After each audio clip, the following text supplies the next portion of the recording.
नमस्ते एंड स्वागत है आपका इस वीक के न्यूज अपडेट्स में। देखिए, रिसेंटली म्यूनिक मोटर शो हुआ, अगले कुछ महीने में जापान मोटर शो होगा and then EICMA. So definitely interesting समय तो जरूर शुरू हो गया है एंड आप प्लीज हमें कमेंट्स में बताएं कि क्या आप स्पेशल डेडिकेटेड कवरेज देखना पसंद करोगे with regards to international motor show.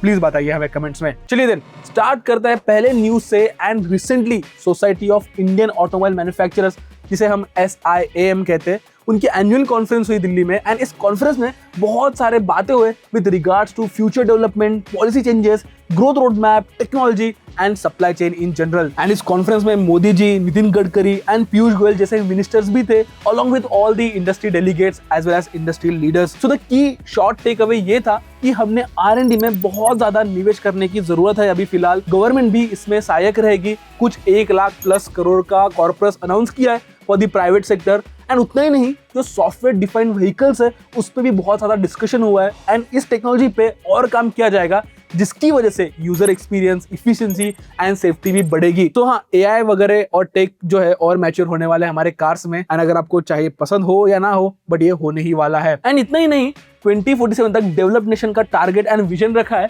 जिसमें सस्टेनेबल ग्रीन मोबिलिटी में ज्यादा फोकस रहेगा एंड फॉसिल फ्री मैंडेट होगा। Hydrogen tech and other required global solutions पे भी इंडिया काम करेगा एंड विस्तार करेगा अपने आप को। एंड ये सारी अपेक्षा है, आकांक्षा है एंड इच्छा है सरकार की एंड सारे इंडस्ट्री लीडर्स की। चलिए देन बढ़ते हैं नेक्स्ट खबर की तरफ। एंड नेक्स्ट खुशी की एंड परहैप्स इवन सेलिब्रिटी खबर ये है कि वियतनामीज कंपनी विनफास्ट ने फाइनली अपने कदम रख दिए है इंडियन मार्केट में एंड उन्होंने VF6 and VF7 SUV launch कर दी है। एंड प्राइसिंग क्या माइंड ब्लोइंग थी। देखिए, जो VF6 है उसकी प्राइसिंग स्टार्ट होती है 16.49 लाख से एंड जो VF7 है उसकी प्राइसिंग स्टार्ट होती है 20.89 लाख से। देखिए, VF6 के प्राइसिंग से मैं काफी सरप्राइज हुआ, बिकॉज इसका जो साइज है, बैटरी है एंड टेक के हिसाब से ये ऑफ कोर्स जो है काफी वैल्यू फॉर मनी लग रही है एंड ये compete करती है Hyundai Creta के साथ, Curvv EV के साथ एंड इवन BE60 के साथ। देखिए, जब चलाएंगे देन ऑफ कोर्स आपको बताएंगे कि फंडामेंटल्स कैसे है, but in terms of spec and in terms of propulsion ये काफी स्ट्रॉन्ग लगते आ रहा है। देखिए, 3 वेरिएंट में आएगी ये एंड इसमें आपको 59 किलोवाट की बैटरी मिलने वाली है, जिसकी क्लेम रेंज अराउंड 460-470 किलोमीटर की है। एंड फीचर्स के मामले में भी कोई कमी नहीं रखी।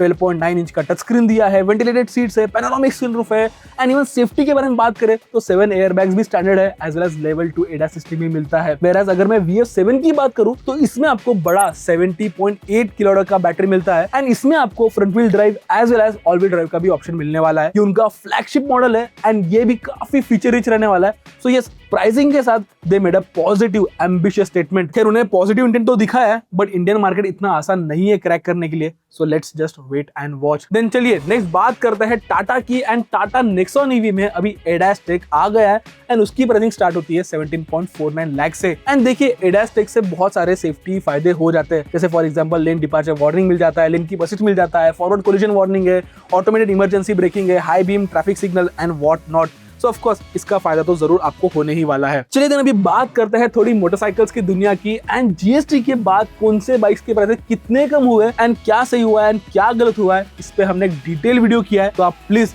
चैनल पे उसे देख सकते हो। आज बात करते हैं यामाहा की R3 एंड MT-03 के बारे में। एंड इन बाइक्स के प्राइसेस कम होने वाले हैं, बिकॉज इसमें आपको 321cc का ट्विन सिलेंडर इंजन मिलता है एंड इसकी करंट प्राइसिंग अराउंड 3.60 लाख की है एंड कुछ 30,000 का प्राइस कट हमें देखने मिल सकता है। And in that case Yamaha R3 definitely makes a strong case for itself and बहुत ही प्यारी बाइक है। एंड पर्सनली मुझे ये जो R3 ना काफी ज्यादा पसंद है एंड अगर इसकी प्राइसिंग और कम होती है, अगर ये स्टार्ट होगी 3.40 लाख से, देन ऑफ कोर्स ये काफी एक, जैसे कि मैंने कहा, स्ट्रॉन्ग केस बनाएंगी खुद के लिए। एंड देखिए, अगर रही बात कवासाकी निंजा की, तो देखिए बहुत ही पुरानी गाड़ी है वो, सो उस पर डिस्कशन करना थोड़ा इररिलेवेंट ही होगा अभी। चलिए नेक्स्ट बात करते हैं बड़े बाइक्स की। एंड पहले बता दूं कि सुजुकी कटाना डिसकंटिन्यू हो गई है, हार्डली इसके सेल्स थे एंड इस सेगमेंट में बहुत ही कम इंथुजियास्ट थे जिसे ये स्टाइलिंग से प्यार था।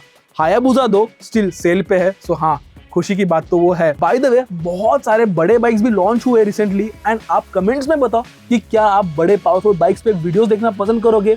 अगर हाँ, तो हमें कमेंट्स में ये भी बताइए कि आप कौन सी नेक्स्ट बड़ी बाइक पे रिव्यू देखना पसंद करोगे। तो चलिए देन अभी लास्ट में बात करते हैं हमारे स्पाई शॉट की न्यूज की। एंड किया सीरोस EV दिखी गई है चार्जिंग स्टेशन पे, कोची में टेस्ट करते हुए दिखी गई है एंड मोस्टली इसका जो लॉन्च है अगले साल हो सकता है। देखिए अगर बैटरी के बारे में बात करूँ तो इसमें 42 या 49 किलोवाट की बैटरी मिल सकती है, जिसमें NMC केमिस्ट्री रहेगी। NMC stands for nickel magnesium cobalt. And ये जो ईवी है वो कंपीट करेगी Windsor, Punch EV and in fact Nexon EV के साथ भी। So of course EV space जो है and specifically mass market EV space जो है वो थोड़ा मैच्योर होगा इसके लॉन्च के बाद। एंड देखिए वेन्यू भी टेस्ट करते हुए दिखी गई है फिलहाल, एंड वेन्यू तो बहुत फ्रीक्वेंटली हमें दिखी रही है टेस्ट करते वक्त। एंड इसका जो लॉन्च है वो अगले महीने में है, so stay tune for that. And इतना ही नहीं, पंच फेसलिफ्ट भी दिखी गई है टेस्ट करते वक्त, एंड XUV 700 भी विद रिडिजाइन फ्रंट फेशिया दिखी गई है टेस्टिंग के वक्त। देखिए लास्ट में मैं और एक न्यूज शेयर करना चाहूंगा आपके साथ, क्योंकि हमने लास्ट न्यूज में कहा था कि मर्सिडीज जो है BMW से engine and power train source करने की बात कर रहा है, बट ये जो न्यूज है वो कंप्लीटली गलत है। जो मर्सिडीज के ग्लोबल CTO है उन्होंने कंफर्म किया है, एंड मर्सिडीज खुद अपने engine and power train develop करने वाला है। एंड ऑल्सो जो फ्यूचर इमिशन नॉर्म्स है उसके लिए वो खुद R&D करने वाले हैं, अपने खुद इंजन डेवलप करने वाले हैं। एंड ऑल्सो वो V8 और V12 इंजन को डिसकंटिन्यू नहीं करने वाले। सो यस, ये थे इस वीक के न्यूज अपडेट्स। आप हमें कमेंट्स में बताएं कि आपको कैसे लगे इस वीक के न्यूज अपडेट्स, एंड ऐसे सारे वीडियोस के लिए ट्रैक इन ऑटो को सब्सक्राइब भी कीजिए। तब तक के लिए keep trekking and drive and ride safe.